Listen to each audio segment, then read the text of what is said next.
The interstellar cruiser Helios Dawn moved silently across the cold darkness of space. Its shining silver hull reflected the light of distant stars as it glided through the endless night. Inside, hundreds of crew members worked under strict command, following every order with care and precision. The man who led them all was Captain Rylan Voss, known across the fleet as one of the most disciplined and fearless commanders in human history. Captain Voss rarely smiled. His eyes were sharp, like a man who had seen too much war and too little peace. Years ago, during the war against the Vrax Dominion, he had lost his entire ground team in one battle. Since then, he had built a wall around his heart. To most people, he was a hero. But to those who worked close to him, he was simply the man who never laughed, never joked, and never spoke about himself. Among the crew was a young communications officer named Lieutenant Arya Trent. She was bright, hardworking, and known for her kind nature. She had joined the Helios Dawn only 3 months ago, and she still found herself nervous whenever the captain spoke to her. Every order she received, she carried out with care. Every report she delivered, she triple-checked before speaking.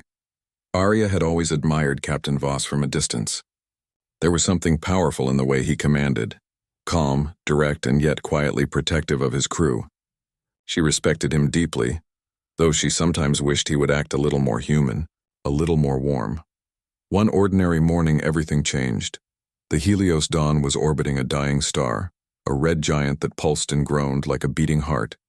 The ship's sensors were struggling to read the star's unstable magnetic waves, and the crew worked quickly to adjust the communication relays. The Galactic Council had demanded a live transmission within the hour, and Captain Voss was determined to deliver it on time. Arya sat at her console, fingers moving quickly over the glowing keys. Her headset buzzed as she linked the ship's signal to the Council's frequency. "Captain, link established," she said clearly. "Transmission ready on your command." Voss stood near the center of the bridge, his posture straight and strong. "Begin broadcast," he ordered. Arya tapped the control pad and leaned slightly forward to adjust the tone stabilizers. The screen flashed to life. Several council members appeared, their holographic images floating in the air.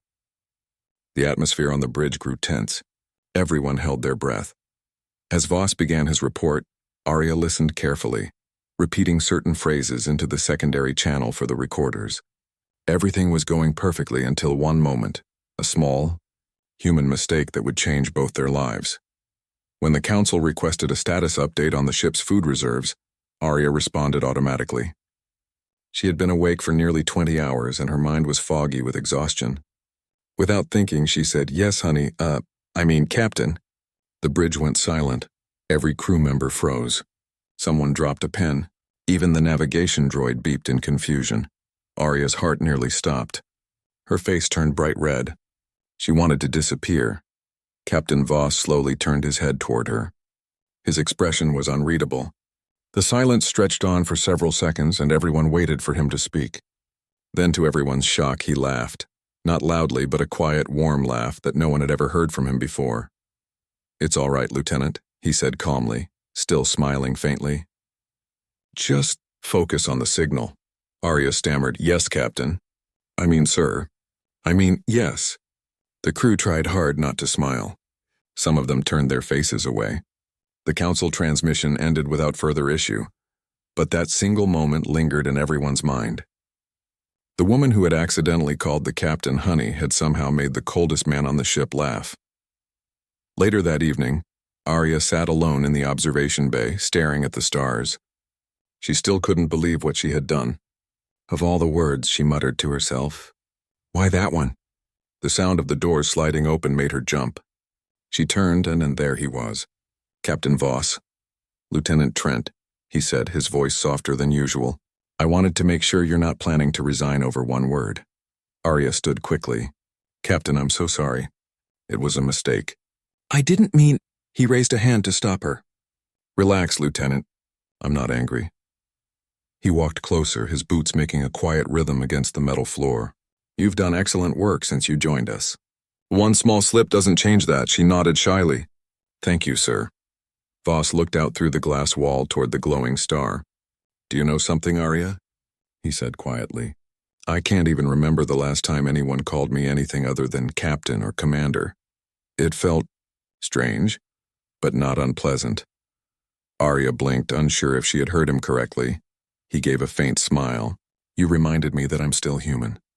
That's something I tend to forget out here. For the first time, she saw not just the captain, but the man.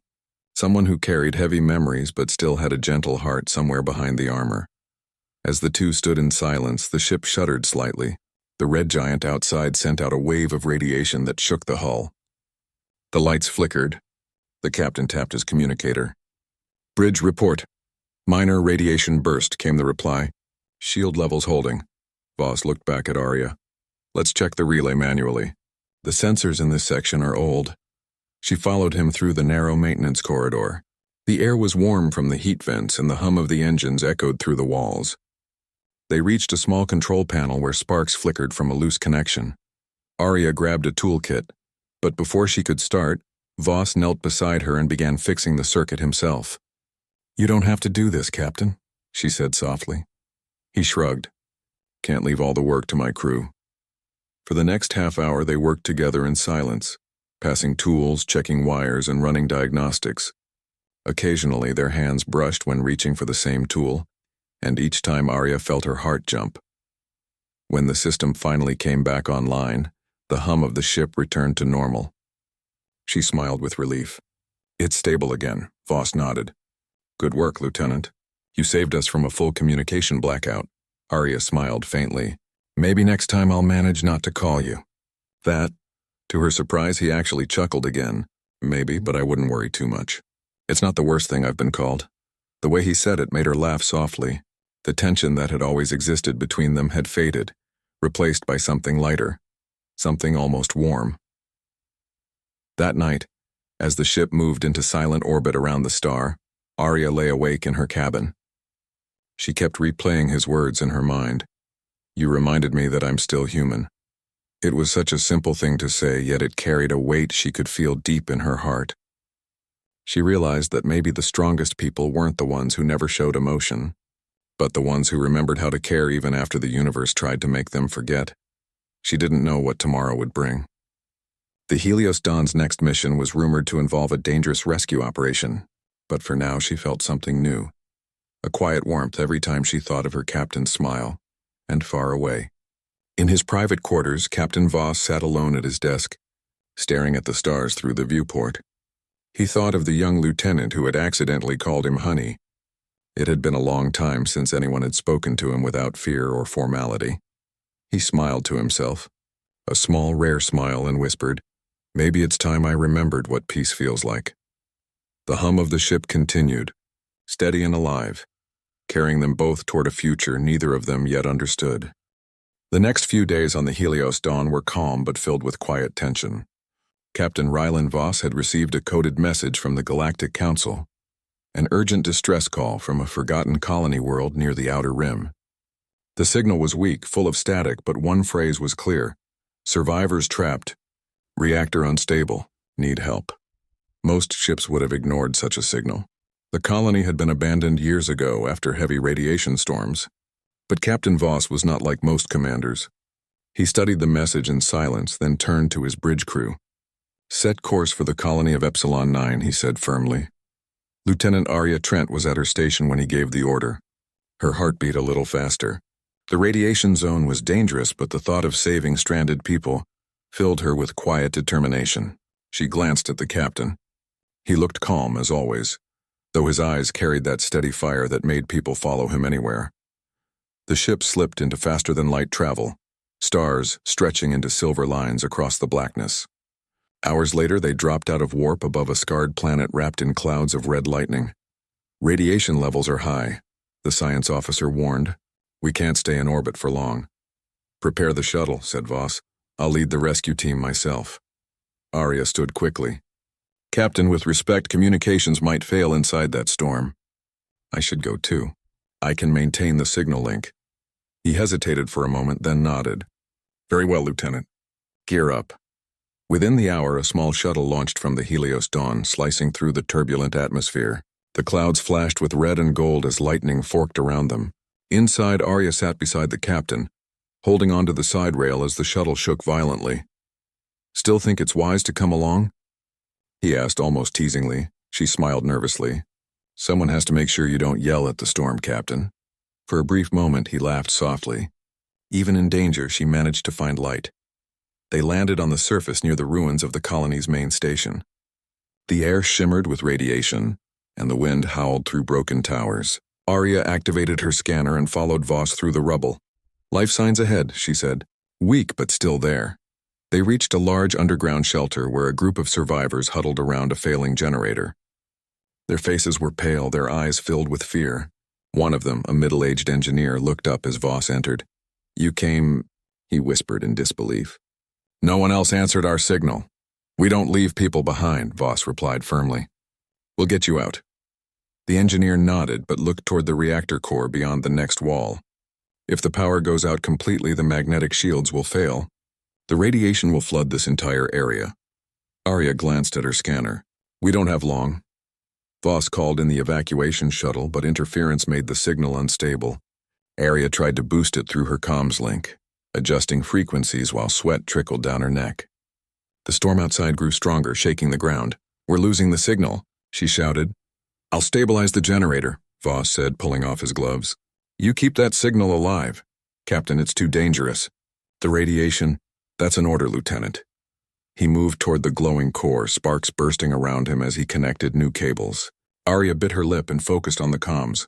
Static roared in her headset. Come on, she whispered, adjusting the frequency again. Finally, the connection cleared for a few seconds. Helios Dawn, this is ground team. We have survivors ready for extraction. Copy that, came the distant voice of the pilot. Shuttle inbound. 2 minutes. But before she could celebrate, the generator made a terrible sound. A deep, metallic groan. Arya turned just in time to see one of the containment units collapse. Captain! She screamed. Voss dove aside as a burst of radiation flared through the chamber. His suit alarms went off. He coughed but pushed himself back up. Get them out, Arya! He shouted. She ran to help the survivors reach the stairwell. One by one, they climbed toward the surface while she tried to contact the shuttle again. The air shimmered with heat and energy. Her heart pounded. When the last survivor climbed out, she turned and saw Voss still working at the core, trying to keep it stable so the others could escape. Captain, the shuttle is waiting. You have to go now. He didn't move. If I leave, the containment field will fail. The explosion will destroy everything, including the shuttle. Arya stared at him, frozen. Then I'm staying too. He looked at her sharply. That's an order, Lieutenant, go. She shook her head. No, sir. You once told me I reminded you that you were still human. Don't make me regret that. Let me help. Their eyes met through the tinted visors of their helmets. He saw no fear in hers, only courage. After a long moment, he sighed softly. You really don't listen, do you?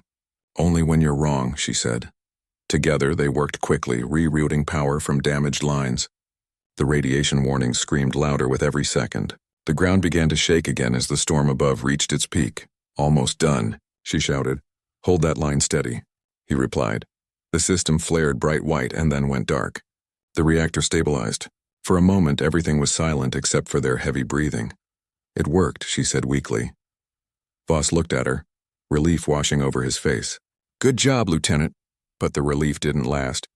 A new tremor ripped through the ground. The entire floor cracked. The core chamber was collapsing. Run, he ordered. They sprinted toward the exit as metal beams fell around them. Arya's leg got caught under a fallen pipe. She tried to pull free, but it wouldn't move. Captain. Voss turned back instantly. Without hesitation, he lifted the beam with all his strength, freeing her. Go, he shouted. They reached the surface just as the last shuttle hovered above the ruins. Arya activated her emergency beacon, but the signal was too weak to penetrate the storm. We're too far, she cried. Voss grabbed her wrist and pressed a device into her hand, his personal comm frequency unit. Use this. It links directly to the ship's command core, but it's tuned to your biometrics, then override it. I trust you. She looked at him, her fingers trembling as she activated the signal. Helios Dawn, this is Lieutenant Trent. Lock onto our beacon and beam us out now. The storm roared louder, drowning her voice. The shuttle began to fade from view behind red clouds. She looked at Voss, fear rising in her chest. Captain, they can't hear us. He smiled faintly, his voice steady even as lightning flashed around them. Then don't call me Captain. What? Call me Honey again. It worked once before. Her eyes widened in surprise. A tiny laugh escaped her even as tears filled her eyes. Yes, honey. Let's go home. The instant she said it, the comms unit locked onto the ship's signature. A bright beam of light surrounded them both, and in the next moment they were gone. When Arya woke up, everything was quiet. She was lying in the medical bay aboard the Helios Dawn. Her body ached, but she was alive. The first thing she saw was the captain sitting beside her bed, his arm wrapped in a support brace. He smiled softly when he saw her open her eyes. "You saved me twice, Lieutenant. Once with your words and once with your heart." She tried to sit up. "You would have done the same for me." "Maybe," he said with a faint grin. "But you got there first." For the first time since she had joined the ship, she saw something different in his face. Peace. The walls he had built for years had begun to fade. From that day on, the crew noticed small changes. Their captain, once cold and distant, now greeted his officers with warmth. He laughed more often. The ship itself seemed brighter. And whenever Captain Voss passed by the communication station, he always looked at Arya with a quiet smile and said, "Good work, Lieutenant." She would smile back, sometimes replying softly, "Yes, honey," only loud enough for him to hear. The galaxy outside remained full of dangers, but aboard the Helios Dawn, something new had been born: hope, kindness, and the reminder that even among the stars, a simple human word could melt the hardest heart.